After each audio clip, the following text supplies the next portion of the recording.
La idea, la idea en mi caso es principalmente, yo parto de la idea de preguntarme por qué la sociedad chilena en cierto periodo estuvo tan tranquila, tan quieta, tan apaciguada, por así decirlo.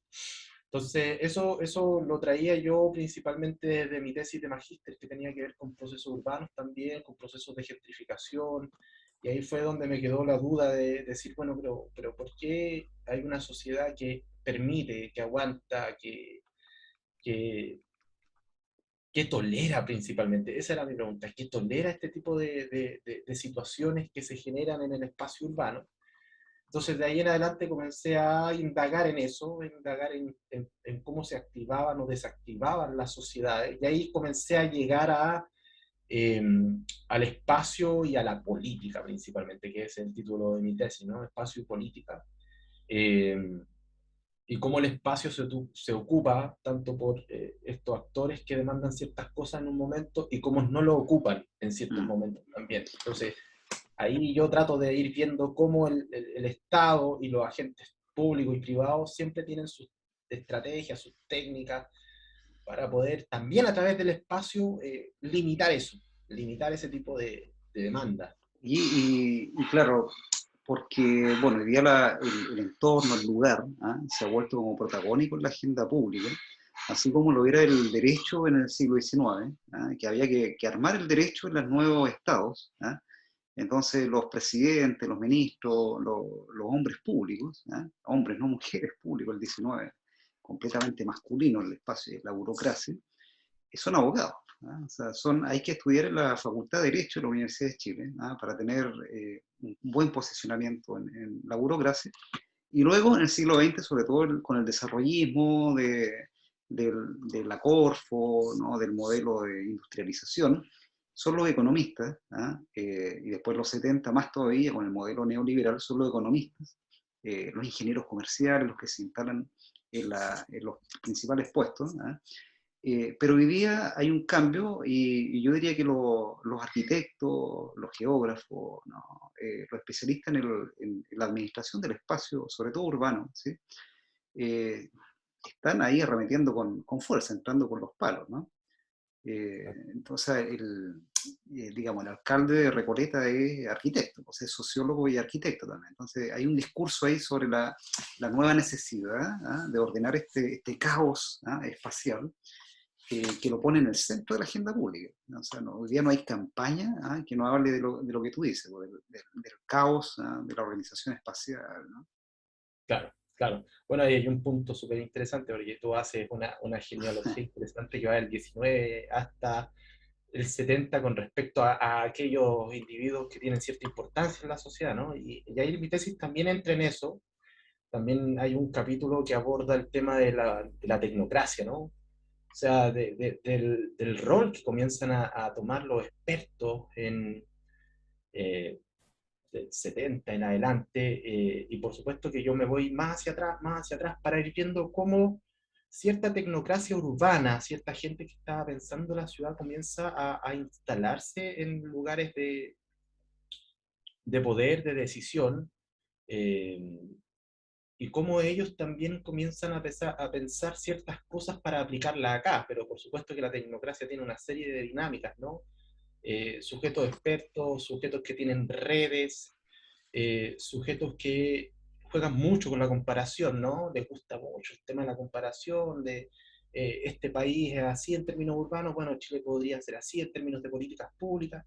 Entonces ahí yo me comienzo a dar cuenta que, claro, que cuando nace, por ejemplo, la Cámara Chilena de la Construcción, eh, hay todo un mundo, en verdad, en eso, y cómo esa Cámara Chilena de la Construcción hasta el día de hoy podríamos decir que son los tecnócratas principales que aportan individuos al Estado para ocupar ciertas posiciones y cómo ellos después se devuelven también a la Cámara Chilena de la Construcción Mm. y al momento de instalarse en el Estado traen esas ideas que también los caracterizan, es decir, traer ideas especializadas desde otras universidades, eh, desde otras latitudes, desde otros países, y cómo ellos llegan acá y las implementan. Ahora, el tema ahí es que de alguna u otra forma la tecnocracia se ha instalado ahí y los procesos de participación de quienes están en la ciudad fueron limitados. Entonces ahí viene también una pregunta de, bueno, si, si estamos en una democracia, ¿por qué existen individuos y expertos que ocupan ciertos cargos sin ser elegidos? ¿Ya? Sin ser Claro, elegidos. Entonces esa tecnocracia y esos nombres comienzan a claro. repetirse constantemente y en donde la Cámara Chilena de la Constitución tiene una preponderancia ¿De del cuándo es la, 51. de cuándo? 51. Del 51, ya, Exacto. 70 años de... Exacto, exacto. Entonces, bueno, ahora también uno va revisando ahí el tema de quienes han ocupado cargos en la Cámara chilena, personas que vienen o de la Universidad de Chile o de la Pontificia Universidad Católica y que posteriormente se van a otros lugares a estudiar y que luego regresan y que ocupan varios cargos, ¿no? Varios cargos desde el 73 hasta el día de hoy, porque mi tesis abarca del 73 hasta el día de hoy particularmente. Ya te voy a preguntar por el nombre de la tesis, ¿ya? Pero mientras, bueno, hacemos la presentación, estamos aquí en un episodio del podcast y canal de YouTube de la Escuela de Historia y Geografía, ¿ah? De la Universidad Bernardo Higgins, y alimentando y nutriendo la línea, el sello de la carrera, que es formación ciudadana. Estamos aquí con uno de los académicos ilustres, ¿ah? De la escuela, ¿ah? Que hace el honor de trabajar en clase con los estudiantes, ¿ah? Alex Paulsen, que está ahí ya en la parte final, ¿cierto?, de su doctorado, en geografía en la Pontificia Universidad Católica, Campus San Joaquín. Exacto. Eh, Alma mater, mía también, por cierto. Entonces, y bueno, ya, y vamos directo al grano. ¿Cómo se llama tu tesis que está? Bueno, mi Vamos a tesis ver. se llama Espacio y Políticas, las luchas urbanas en el contexto neoliberal chileno. Punto región metropolitana, entre paréntesis, 1973 hasta el 2020. Bueno, yo dije 2020, en verdad dije 2020, pero ocurrió la situación de octubre del 2019 y tuve que retroceder la tesis. Tuve que Ujú. retroceder la tesis porque yo partía de la idea precisamente de que esta era una sociedad despolitizada y que existió todo un proceso de despolitización eh, que se inserta particularmente desde la política de vivienda. ¿Ya? Desde la política de vivienda se insertan diferentes formas de controlar a los pobladores que habían sido sujetos extremadamente importantes antes del 73, es decir, la presión de los pobladores había podido lograr eh, que se les reconociera en el 1968 con la ley de junta de vecinos y organizaciones territoriales funcionales. Entonces ellos habían logrado eso a través de una presión constante y por supuesto que luego pasan de ser actores muy visibles a ser actores invisibles y a ser actores extremadamente eh, atacados tanto legalmente por el Estado que se inaugura en 1973 y por supuesto que con la lógica, con la nueva lógica que se inaugura en el 78 con la creación de los subsidios habitacionales, en donde particularmente ahí lo que hace la dictadura militar es decir, bueno, aquí los subsidios se logran con un puntaje, ¿no? Se logran con un ahorro y se logran con esfuerzo. ¿Ya? Familiar. Entonces, Familiar individual, ¿no? Sí. exacto, familiar, individual. Entonces, eso ahí me comienza a llamar la atención también esta lógica subsidiaria, pero también la lógica de cómo se comienzan a inaugurar una serie de programas barriales.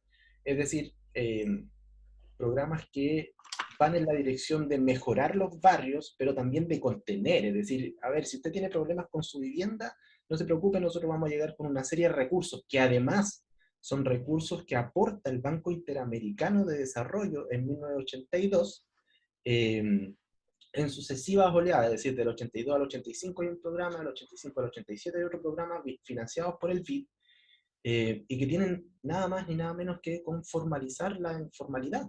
¿Ah? Es decir, aquellas personas que tenían ciertas precariedades también eran sujetos peligrosos, eran sujetos que estaban realizando ciertas acciones, y por lo tanto el Banco Interamericano de Desarrollo entrega los aportes, por supuesto, pero también envía a sus técnicos y sus tecnócratas para acá para revisar que las políticas implementadas sean eh, bajo su directriz. Entonces eso también es parte de un contexto general, ¿no? En donde hay ciertas instituciones muy preponderantes en la historia del desarrollo urbano y de la política de vivienda chilena. Es decir, el Banco Mundial, el BID, el FMI, son instituciones que influenciaron de sobremanera para que Chile instalara el tema subsidiario.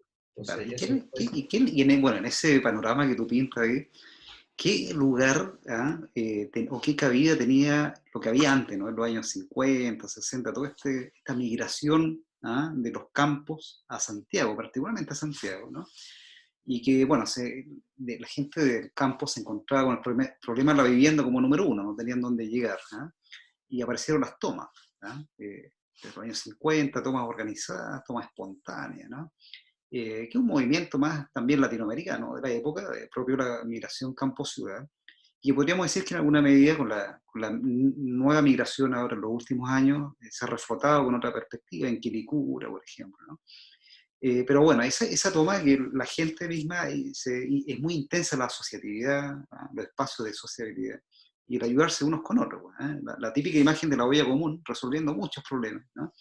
Pero también transfiriendo mucho conocimiento de construcción, cómo arreglar esto, cómo conseguir pega, ¿no?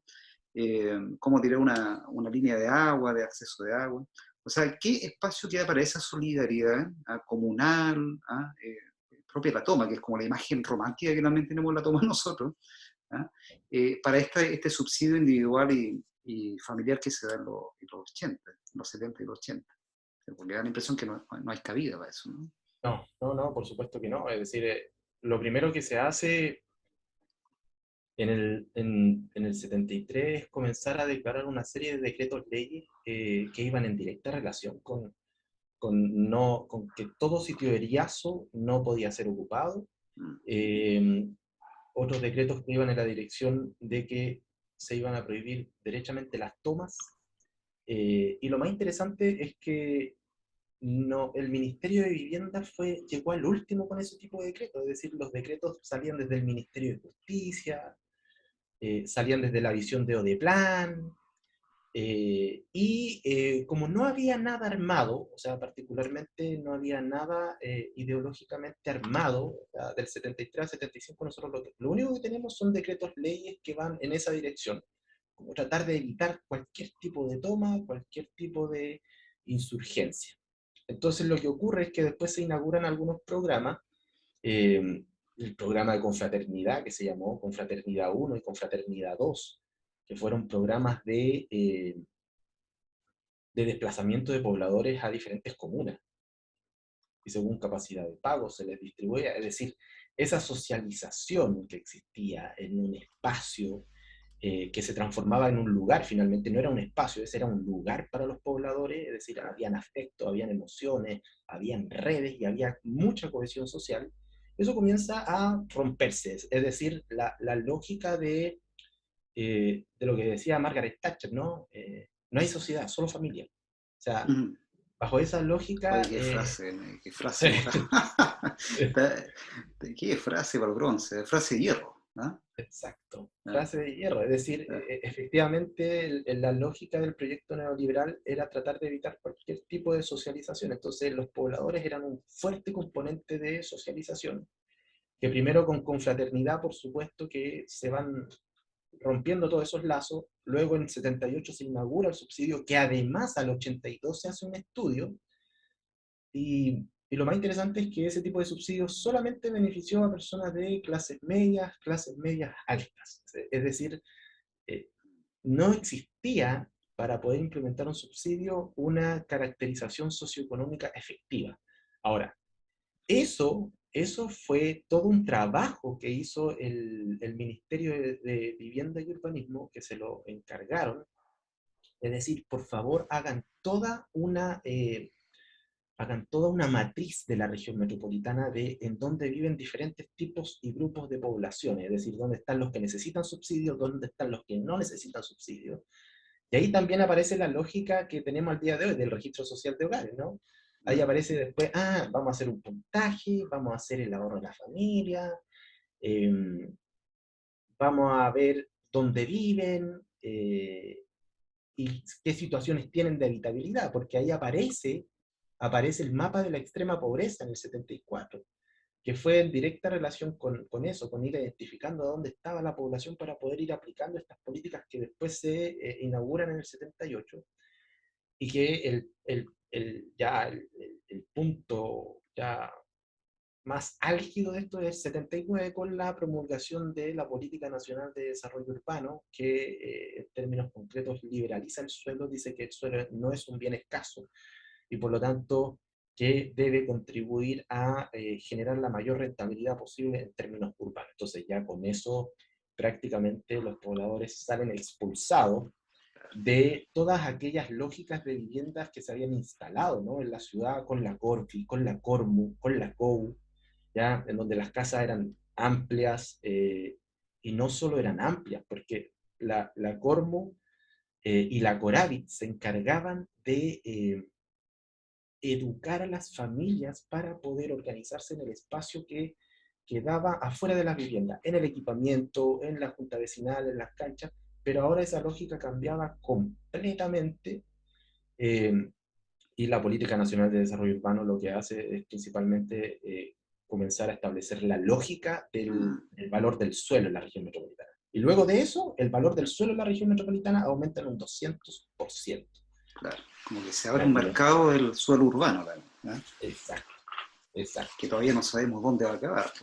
No, o sea, porque además era un mercado de suelo horizontal, ¿eh? Y digamos, desde los 90, desde el 2000 en adelante, se vuelve el mercado vertical hacia los aires, ¿no? Exacto, exacto. Y se trata de corregir eso en el 85. Se promulga otra Política Nacional de Desarrollo Urbano en el 85, pero se especifica nomás. Se especifica nomás qué es lo que se iba a hacer. Después se deroga esa Política Nacional de Desarrollo Urbano en el 85, se deroga en el 2001. Ricardo Lagos trata de hacer una reforma urbana, que finalmente se terminó siendo una consulta, para recién en el 2014 promulgarse una Política Nacional de Desarrollo Urbano. Es decir, del 2001 hasta el 2014 estuvimos sin ningún instrumento indicativo que pudiese regular el desarrollo urbano de la ciudad, y ahí en ese periodo los desastres fueron, o sea, ahí tenemos varios desastres, ¿no? O sea, no sé si tú te acuerdas, pero la imagen que yo tengo que es crítica es el ministro de Vivienda, ¿de quién era? A ver si nos acordamos, era Rabinet, ¿eh? ¿Te acuerdas tú, no? Debe haber sido de Lagos, con seguridad, tal vez del primer gobierno de Bachelet, pero parece que fue de Lagos, que está en el ocaso a la toma de Peñarolén, ¿eh? Que era también icónica 99. de la comuna, era Frey entonces, Frey, del gobierno estaba con Frey, Frey. Rabinet. ¿Te acuerdas tú? Y entonces va a hablar como ministro Rabinet, porque también está la comunidad ecológica, que es más ABC1, digamos, y estaba la toma ahí, ¿no? Y Rabinet al medio, ¿eh? Entonces eran como tres actores que no tenían nada, que se odiaban los tres, ¿no? Y Rabinet dice, a propósito de que lo increpa, digamos, un miembro de la comunidad ecológica, o sea, tenemos un micro espacio muy diverso, ¿no? Pero sin ninguna planificación, surgimiento espontáneo, y cada uno quiere empoderarse un poco a propósito de lo que tú estás estudiando, y lo increpan al pobre Rabinet, un integrante de la comunidad ecológica, y dice, ¿cómo no tiene ahí orden? Aquí nosotros nos venimos a instalar con un proyecto verde, qué sé yo, y Rabinet, rojo de ira, le dice, bueno, ¿qué te pasa a ti, hippie trasnochado? Entonces, y muestra la crisis al final, en términos de discurso también de un momento de cambio de milenio, ¿no? En que hay un llamado como a ordenar el mono, por lo menos en Santiago, ¿no? El uso de suelo. Oye, Alex, y tú te pones lupa a un caso particular, Estación Central, ¿no? Sí, Estación Central. Un movimiento que llama mucho la atención, un movimiento que nace en 1984 en Estación Central, en la población de Los Nogales, y nace gracias a los aportes de una iglesia metodista y a que ellos crean en la junta vecinal como un centro cultural. Entonces se establecieron como una especie de resistencia cultural frente a la dictadura. Ellos también tuvieron la baja, el primer asesinato político en democracia de uno de sus integrantes, ellos son el Movimiento de Pobladores Ucamau, que formalmente nace el 2010, o antes, 2009, cuando ellos comienzan a ver que hay una grave crisis de allegamiento en su población. Ok. Entonces hacen como una consulta vecinal y preguntan, bueno, ¿cuáles son los principales problemas que tenemos nosotros aquí en la población? Y aparece el allegamiento. Entonces, ellos comienzan a establecer una forma de poder acceder a la vivienda que no sea la típica, porque el gran problema que existe el día de hoy es que una familia del primer quintil de ingresos en Chile demora cerca de 20 a 25 años en acceder a una vivienda. ¿Ya? Son periodos de espera extremadamente largos y ahí, bueno, ahí tenemos otro tipo o forma de disciplinamiento, ¿no? Espera, espera, espera, espera, espera. Entonces, estos pobladores comenzaron a ver que todo esto era insostenible para el problema que tenían, allegamiento, es decir, eh, el allegamiento es un problema que el 2019, en agosto, la Fundación Vivienda elabora un documento que dice que es un problema, es una olla a presión, finalmente. Exacto. Y que se vio bien radicalizado después del terremoto del 2010, ¿eh? En las zonas más afectadas también. Concepción, el Maule, la región de O'Higgins. O sea, no hubo Exacto, reconstrucción, entonces la solución fue el claro, allegamiento. exacto. O sea, las tensiones familiares que se generan en el allegamiento son complejas, ¿ya? Tanto por la jerarquía que se genera por la familia que se allega a la otra, como por por así decirlo, los ingresos independientes, etcétera, etcétera. Entonces eso genera una serie de complejidad y tensión. Entonces ellos se levantan en el 2011, conforman un comité de vivienda y el año pasado ellos reciben su proyecto de vivienda en Estación Central, en Ramón Subercasó, con exposición, un proyecto de 424 viviendas, que ellos mismos planificaron, proyectaron, organizaron, y es una forma muy interesante, porque cuando ellos van como comité de vivienda a pedirle al Serviu el subsidio y todo el papeleo, por así decirlo, Serviu les dice, bueno, ustedes vean algún terreno que esté en la periferia. Entonces ellos dicen, no, no nos vamos a ir a la periferia. Y comienzan a buscar terreno, que es una de las situaciones más críticas de todos los comités de vivienda, porque tienen que hacer estudios complejos de a quién pertenece ese terreno, y en eso puede pasar mucho tiempo. Y si eso es de un privado, es más problemático que si es de un público. Entonces ellos encuentran un terreno en Estación Central, en esta intersección que te señalé principalmente, Mm. eh, y hacen un juego, averiguan de quién es el terreno. Y el terreno era de empresas de ferrocarriles del Estado. Wow. Y le envían una carta a nombre de una inmobiliaria mostrando interés en comprar el terreno para un proyecto inmobiliario. IF responde muy bien, por supuesto que sí. Luego envían otra carta a nombre del movimiento de pobladores, solicitando la posibilidad de permutar ese terreno con Serviu, porque son dos instituciones públicas que se pueden permutar un terreno, eh, o en última instancia que Serviu expropie ese terreno para la vivienda social. Entonces F dice, no. Dice, nosotros no les vamos a pasar este terreno a ustedes, pero sí se los vamos a pasar, por así decirlo, en la respuesta de la carta a la inmobiliaria. Y de ahí en adelante, ¿qué es lo que hace el movimiento? Es solo presión social, es solamente ir a pararse al frente del Serviu, e incluso es un movimiento que se organizó de tal forma que se tomaron el Serviu, subieron en cada uno de los pisos, se tomaron el Serviu y simbólicamente lanzaron papeles, que la prensa dijo que eran los contratos, pero no, eran papeles de reciclaje que se mantenían ahí, y los lanzaron simbólicamente de que en verdad no respetaban la palabra Serviu, también por la demora. Y luego un arquitecto que es hijo de Fernando Castillo Velasco, Cristian Velasco, les ofrece, les dice, por favor, hagamos el proyecto nosotros, y ahí se genera todo un proceso muy, muy, muy interesante, porque cada una de las familias y de sus integrantes pensaron en el proyecto de vivienda. Es decir, los niños, les preguntaron a los niños, ustedes, ¿qué juegos quieren? ¿Dónde quieren los juegos? Les preguntaron también a las familias cómo querían la orientación, cómo querían la tipología de departamento. Entonces ahí las familias dijeron, bueno, por favor déjennos un tabique de separación con el living, nosotros podemos votarlo. Dejen los departamentos que en estructura permita que todos los departamentos podamos ver a los juegos, para ver cómo están los niños y si están jugando. O sea, y de ahí ellos ganaron la batalla finalmente, el terreno fue expropiado a EFE, se realizó el proyecto. Por supuesto que en ese proceso también hubo graves problemas con Servio, porque los pobladores no pueden tener autos. Ya. Entonces ellos decían, pero ¿cómo vamos a tener este gran proyecto de viviendas, de 424 viviendas sin estacionamiento? Pero ¿y cómo si ustedes Que el auto tienen ya auto? está en la canasta básica, ya, pues, o sea, Pero claro, por como supuesto, el paquete de entonces, tallarines, digamos. claro, exacto. Entonces, como ese tipo de prejuicios que tienen las instituciones públicas Claro, también fueron ahí parte y hasta que ganaron el proyecto, en verdad. Eso se entregó en octubre del 2020 y se inauguró y es un claro. proyecto que uno lo ve y rememora así como a proyectos complejos, tipo Le Corbusier, así imponentes, Claro. grandes.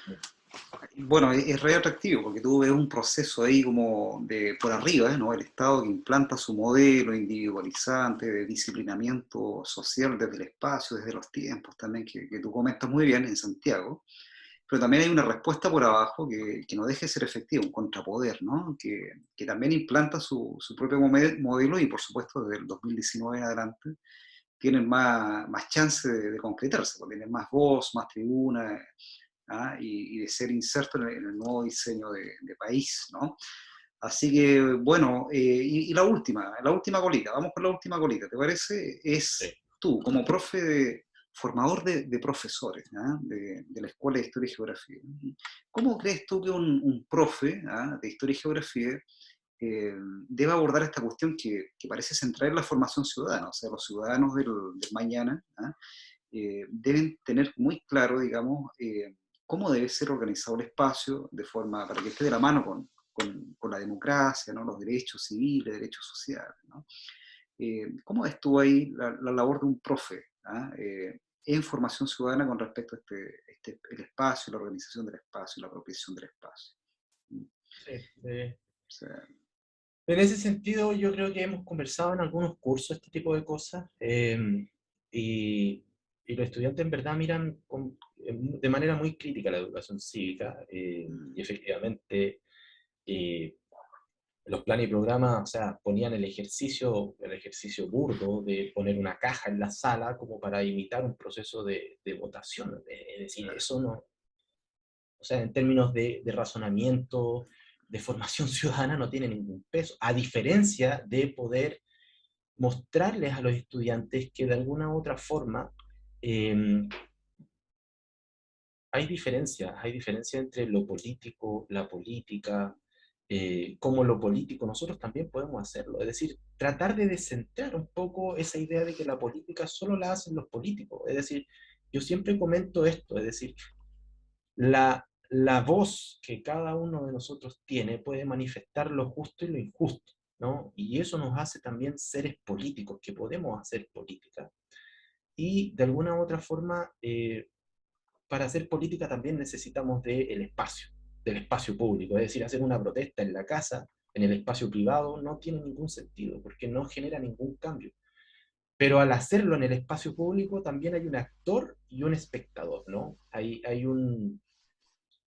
una persona que manifiesta un descontexto, algo injusto, y hay también personas que miran esto, ¿no? Que miran esto, que lo observan, que son los otros, que no se ven involucrados en este tipo de situaciones problemáticas y que comienzan a poder observar qué ocurre con ese grupo humano y, y es ahí también donde se ejerce lo político, ¿no? Lo político, derechamente, en cada uno de nosotros. Es decir, lo político no es ir a votar cada vez que aparecen elecciones, eh, sino que lo político es que nosotros podamos manifestar, politizar el espacio, repolitizar el espacio para poder ir a alcanzar el espacio gubernamental, ¿no? Que es donde se producen las transformaciones. Entonces, la invitación más que nada que yo hago desde lo que estudio, de lo que investigo, es cómo el espacio también es fundamental en estos procesos, ¿no?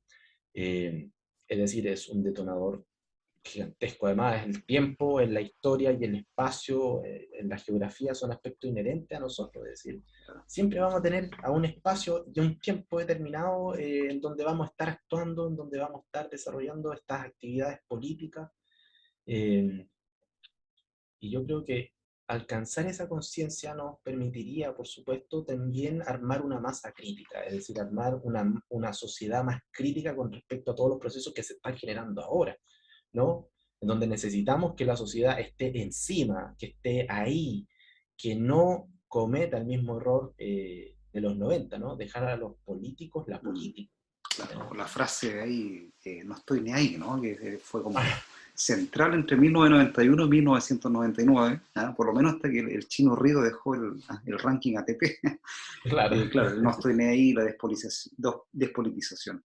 Oye, Alex, te agradezco un montón el tiempo, se pasó volando esta entrevista que vamos a tener que hacer una 2.0 porque salen un montón de cosas. A mí se me ocurre de inmediato que hablemos otros 20 minutos sobre el nuevo espacio, que es completamente virtual, ¿no? Con las redes sociales, las comunidades virtuales, ¿no?